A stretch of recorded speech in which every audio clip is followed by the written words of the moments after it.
Exercise 21st monthly progressive September. Get ready, start. The problems we have to face in world affairs at the present moment bear a great deal of relation to the conflicts that are going on. We have stated repeatedly that our foreign policy is one of keeping aloof from the big blocs of nations and being friendly to all countries and not becoming entangled in any alliances, military or other, that might drag us into any possible conflict that does not, on the other hand, involve any lack of close relationships with other countries.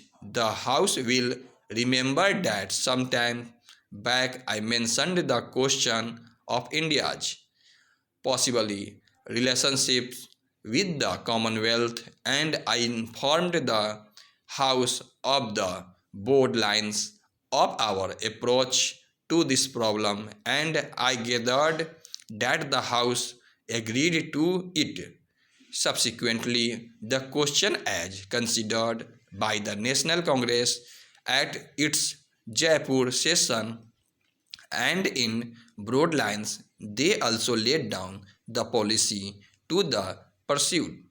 As far as we are concerned, we purpose strictly to adhere to those directions. Of course, changing circumstances have to be understood and interpreted in different ways, but the broad lines of our policy have been laid down, and that India will naturally and inevitably, in the course of a few months, become an independent republic, and in our external, internal, or domestic policy, political policy, or in our economic policy, we do not purpose to accept anything that involves in the slightest degree dependence on any other authority. Subject to that, we are prepared to associate ourselves with other countries in a friendly way. We are associated today in the United Nations with a great number of countries in the world. Anything else that we might do will naturally have to be something that does not go against our association with the United Nations. It is only in terms of independent nations cooperating together that we can consider the problem of our association with the Commonwealth. There may be, as some people have suggested, alliances with this or that nation. Alliances usually involve military and other commitment, and they are more building other forms of association which do not bind in this manner, but which help in bringing together nations for the purpose of consolidation where necessary of cooperation are therefore far more desirable than any form of alliance which does bind and will help us to achieve our main target. Recently, there was a conference of Indonesia held at India's instance in New Delhi, and mainly countries from Asia attended it.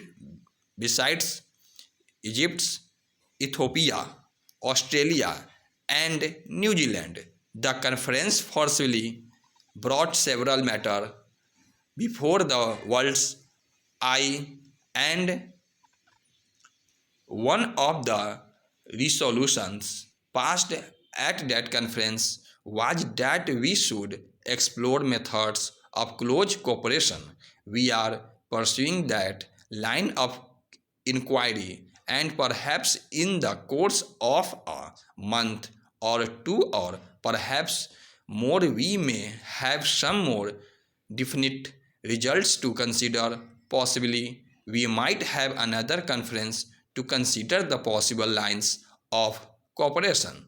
Again, that cooperation can only be the cooperation of independent nations without the least commitment of one to the other. But it is a fact that there are so many matters in common between us that it is helpful for us to cooperate with one another. We have not yet decided what the region of cooperation might be because India is interested in several regions in Asia, whether all should be grouped together or separately, I do not know. That is for us to consider together and to decide what is more feasible. But in any event, two facts have to be borne in mind.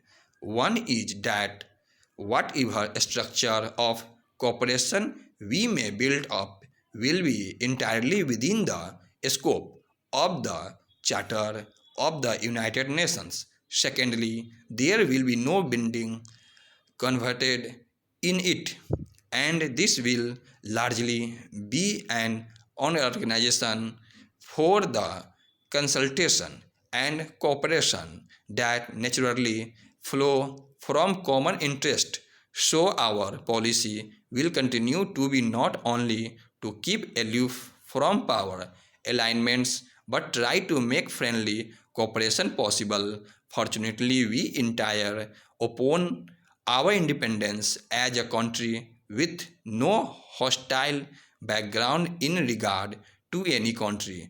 We are friendly to all countries. Our hostility during the last 200 years was mainly directed towards the dominating power here, and because of India's independence that hostility has largely vanished, though it may survive in few possible minds. So we approach the whole world on a friendly basis, and there is no reason why we should put ourselves at a disadvantage, if I may say so, by becoming unfriendly to any group. I think that India has a vital role to play in the world affairs.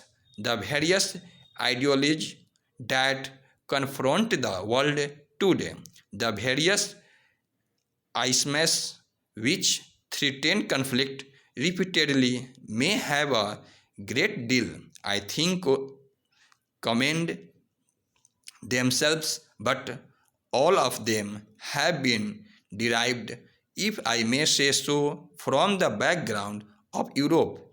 Well, the background of Europe and Asia is not something apart from the background of the world. Stop.